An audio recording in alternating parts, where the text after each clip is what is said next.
Hello friends, स्वागत है आपका मैथमेटिक में। तो आज मैं बोर्ड एग्जाम के हिसाब से बहुत ही एक इंपॉर्टेंट क्वेश्चन लेके आया हूँ जो बहुत ज़्यादा इंपॉर्टेंट है। 6 मार्क्स का ये बोर्ड के एग्जाम में कई बार क्वेश्चन आया हुआ है। तो अगर आप इस क्वेश्चन को बोर्ड में प्रॉपरली करना चाहते हैं, पूरे मार्क्स इसमें आप लाना चाहते हैं, तो प्लीज़ वीडियो को लास्ट तक देखिएगा। क्वेश्चन क्या है हम लोग देख लेते हैं। यदि किसी ट्रेन की चाल 5 किलोमीटर पर आवर बढ़ा दी जाए तो वह 150 किलोमीटर की दूरी तय करने में 1 घंटा कम समय लेती है। ट्रेन की मूल चाल ज्ञात करें। देखिए, आप एक चीज़ जानते हैं ना, कोई भी चीज़ मूविंग ऑब्जेक्ट है, अगर वो तेज चलेगा तो टाइम कम लेगा अपनी दूरी तक पहुंचने में। ठीक है, तो यहाँ पर भी वो बात कर रहा है ट्रेन की। ओके, तो क्या है कि एक्चुअली जो ट्रेन की जो मूल चाल है ना, जो उसकी ओरिजिनल स्पीड है, यूजुअल स्पीड है, उससे अगर वो 5 किलोमीटर प्रति घंटे की रफ्तार बढ़ा के चले तो वो 150 किलोमीटर को चलने में 1 घंटा कम समय लेती है। ठीक है, बहुत ध्यान से हम इसको देखेंगे। हम यहाँ पे ना एक्चुअली दो दो केसेस की बात कर रहे हैं।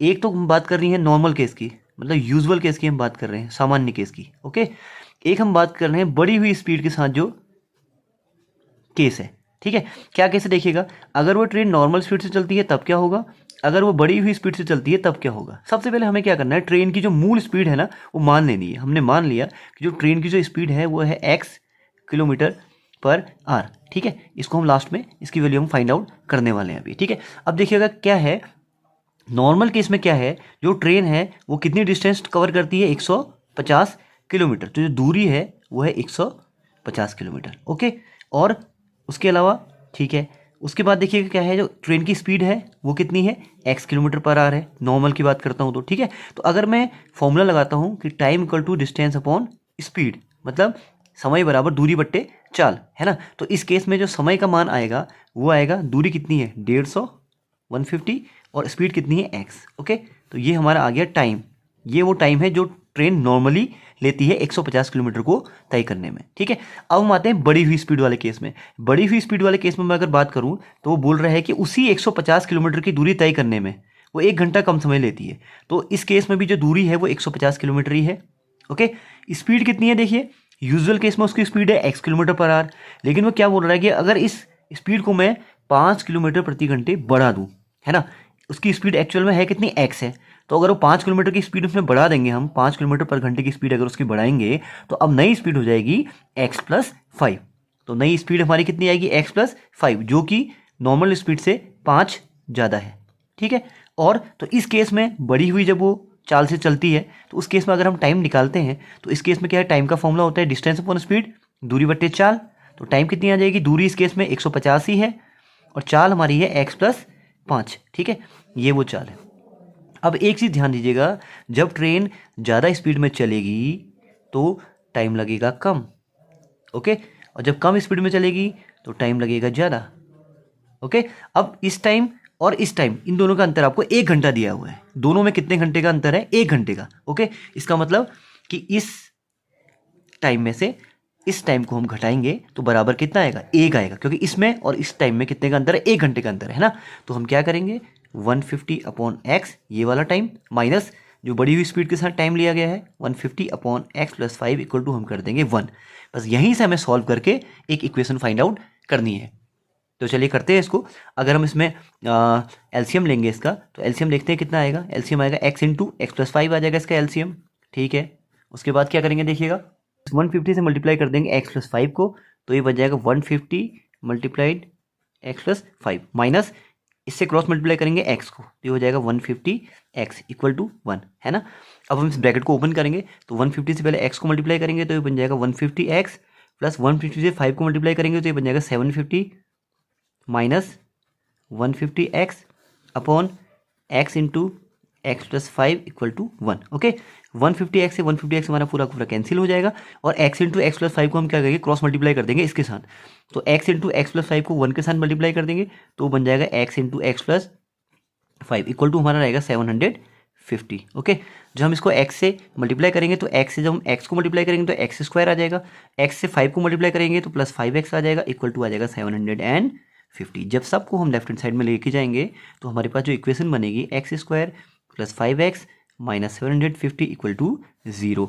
यही वो क्वाड्रेटिक इक्वेशन मतलब द्विघात समीकरण है। इस द्विघात समीकरण से हमें क्या होगा, x की 2 वैल्यूज मिलेंगी। देखते हैं कौन कौन सी वैल्यूज मिलती हैं x की हमें।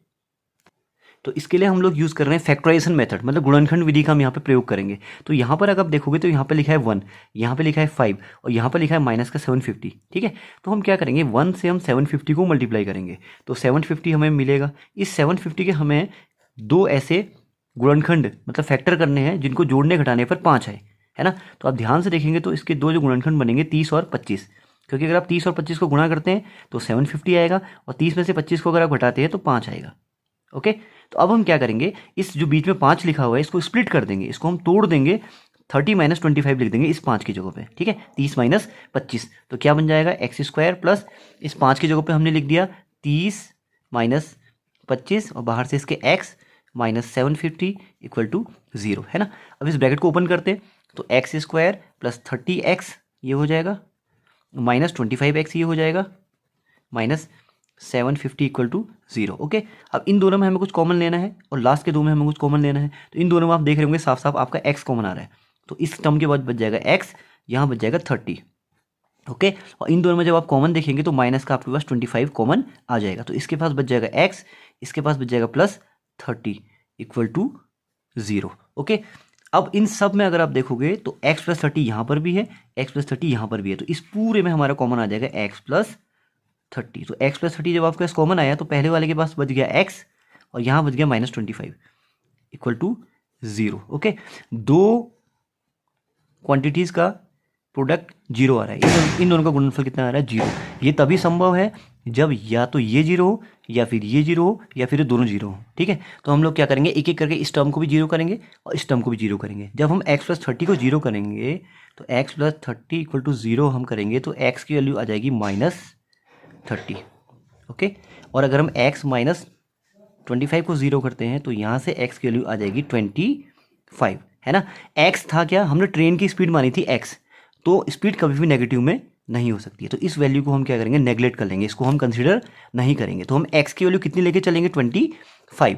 इसका मतलब हो गया कि जो वो ट्रेन थी जिसकी स्पीड हमने x किलोमीटर पर आवर मानी थी उसकी वैल्यू हो जाएगी 25 किलोमीटर पर आवर। इसका मतलब जिस ट्रेन की वो बात कर रहा है उस ट्रेन की जो चाल है उसकी चाल हो जाएगी 25 किलोमीटर प्रति घंटा। तो इस टाइप से आप क्वेश्चन को करेंगे फ्रेम, तो आपके 6 नंबर पूरे एग्जाम में आएंगे। तो उम्मीद है ये आपको मेथड पसंद आई होगी, जिसमें हमने पहले दोनों केसेस से टाइम निकाल लिए और उन टाइम का हमने डिफरेंस 1 कर दिया, वहाँ से हमने एक द्विघात समीकरण प्राप्त करी और उसको सॉल्व करके हमारी x की वैल्यू आ गई 25। तो ये मेथड आपकी समझ में आई होगी।